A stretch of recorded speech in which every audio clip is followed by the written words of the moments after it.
नमस्कार, आपका स्वागत है फटाफट खबरों में। मैं हूं आपके साथ रुचिका जायसवाल। आज हम लेकर आए हैं बिहार के हर छोटे बड़े शहर की सबसे तेज और ताजा खबरें। तो चैनल को सब्सक्राइब कीजिए और वीडियो कहां से देख रहे हैं कमेंट बॉक्स में जरूर बताएं। बिहार में कानून व्यवस्था पर चिराग का तीखा हमला, उद्धव राज ठाकरे की जोड़ी पर कही ऐसी बात जाने। केंद्रीय मंत्री और लोक जनशक्ति पार्टी के राष्ट्रीय अध्यक्ष चिराग पासवान ने रविवार को बिहार की कानून व्यवस्था और विपक्षी दलों की रणनीति पर तीखा हमला बोला। वैशाली जिले के हाजीपुर पहुंचे चिराग पासवान ने जहां एक और पटना में व्यापारी की हत्या को लेकर नीतीश सरकार की सुरक्षा व्यवस्था पर सवाल खड़े किए, वहीं दूसरी ओर महाराष्ट्र की राजनीति में उद्धव ठाकरे और राज ठाकरे ने एक मंच पर आने को राजनीतिक अवसरवादिता करार दिया। सीएम नीतीश ने मुहर्रम पर हजरत इमाम हुसैन और 72 शहीदों की कुर्बानी को किया नमन, राज्यवासियों से की यह अपील। मुख्यमंत्री नीतीश कुमार ने रविवार को सोशल मीडिया पर मुहर्रम को लेकर एक पोस्ट किया। उन्होंने एक्स पर पोस्ट कर लिखा कि मुहर्रम के अवसर पर करबला के शहीदों एवं हजरत इमाम हुसैन की कुर्बानियों को नमन। मैदान ने करबला में अन्याय, जुल्म, अहंकार के विरुद्ध हक और सच्चाई के लिए हजरत इमाम हुसैन और उनके 72 साथियों द्वारा दी गई कुर्बानी अमर है। राज्यवासियों से अपील है कि हजरत इमाम हुसैन की कुर्बानियों को याद करते हुए उनके आदर्शों को अपनाएं तथा इसे आपसी सद्भाव एवं भाईचारे के साथ मनाएं। नर्सिंग में डिप्लोमा और एक्सपीरियंस वालों के लिए मौका, बिहार में निकली 498 पदों पर भर्ती, अभी करें आवेदन। बिहार तकनीकी सेवा आयोग में नर्सिंग ट्यूटर के पदों पर भर्ती निकली है। इन पदों के लिए आवेदन प्रक्रिया शुरू हो चुकी है। ये उन युवाओं के लिए एक शानदार अवसर है जो नर्सिंग शिक्षा के क्षेत्र में करियर बनाना चाहते हैं। इच्छुक और योग्य उम्मीदवार आधिकारिक वेबसाइट btsc.bihar.gov.in पर जाकर ऑनलाइन आवेदन कर सकते हैं। उम्मीदवार 1 अगस्त 2025 तक ऑनलाइन आवेदन कर सकते हैं। आवेदन शुल्क का भुगतान 20 तिथि तक किया जा सकता है। इस भर्ती अभियान का लक्ष्य राज्य में 498 पदों को भरना है। बिहार में बिजली विभाग से कर रहे थे चालाकी, अब भरना पड़ा लाखों रुपए का जुर्माना, 3 पर एफआईआर। थाना क्षेत्र के विभिन्न स्थानों पर बिजली विभाग की टीम के स्तर पर की गई छापेमारी में विद्युत ऊर्जा चोरी के 3 मामलों में 1,27,398 रुपए का जुर्माना लगाया गया है। तीनों लोगों के विरुद्ध प्राथमिकी दर्ज करने के लिए लालगंज थाना में आवेदन दिया गया है। मिली जानकारी के मुताबिक लालगंज विद्युत आपूर्ति शाखा के कनीय विद्युत अभियंता मनीष कुमार के नेतृत्व में यह कार्रवाई की गई है। बिहार के सभी जिलों में इस महीने से चलेगी पिंक बस। पहले चरण में 500 महिला चालकों को दी जाएगी ट्रेनिंग। बिहार में महिलाओं के लिए परिवहन सुविधाओं को विस्तार दिया जा रहा है। सितंबर तक सभी जिला मुख्यालयों में पिंक बस चलाने की तैयारी परिवहन विभाग कर रहा है। इससे संबंधित सभी पहलों पर मंथन शुरू हो गई है। उसके लिए 80 और पिंक बसें मंगवाई जा रही है।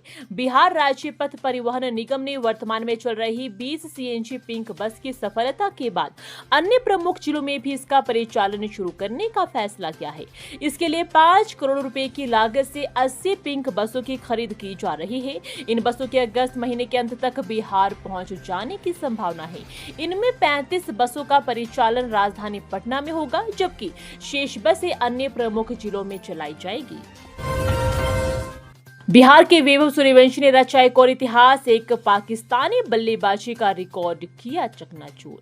प्रतिभाशाली वैभव सूर्यवंशी ने अपनी दमदार बल्लेबाजी से प्रभावित करना जारी रखते हुए युवा वनडे मैच का सबसे तेज शतक जड़ा, जिससे भारत अंडर 19 टीम ने इंग्लैंड के खिलाफ चौथे मैच में शनिवार को यहां 9 विकेट पर 363 रन बनाए। रोसड़ा और लालगंज में सड़कों के चौड़ीकरण के लिए 56.60 करोड़ की मंजूरी। सम्राट चौधरी बोले, लोगों की यात्रा होगी सुगम। बिहार के उप मुख्यमंत्री सम्राट चौधरी ने बताया कि समस्तीपुर जिले के रोसड़ा और वैशाली के लालगंज में 2 महत्वपूर्ण सड़कों के चौड़ीकरण और सुदृढ़ीकरण के लिए 56.60 करोड़ रुपए की प्रशासनिक स्वीकृति दी गई है। चौधरी ने शनिवार को बताया कि दोनों सड़कों का निर्माण 2 वित्तीय वर्ष 2025-26 और 2026-27 में पूरा किया जाना है।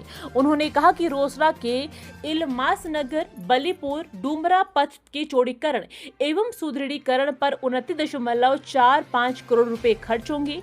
इसका कार्यान्वयन पथ प्रमंडल रोसड़ा द्वारा किया जाएगा। उप मुख्यमंत्री ने बताया कि वैशाली के लालगंज पथ के लिए 27.14 करोड़ रुपए की प्रशासनिक स्वीकृति प्रदान की गई है। उन्होंने कहा कि इस परियोजना का क्रियान्वयन पथ प्रमंडल वैशाली के द्वारा किया जाएगा।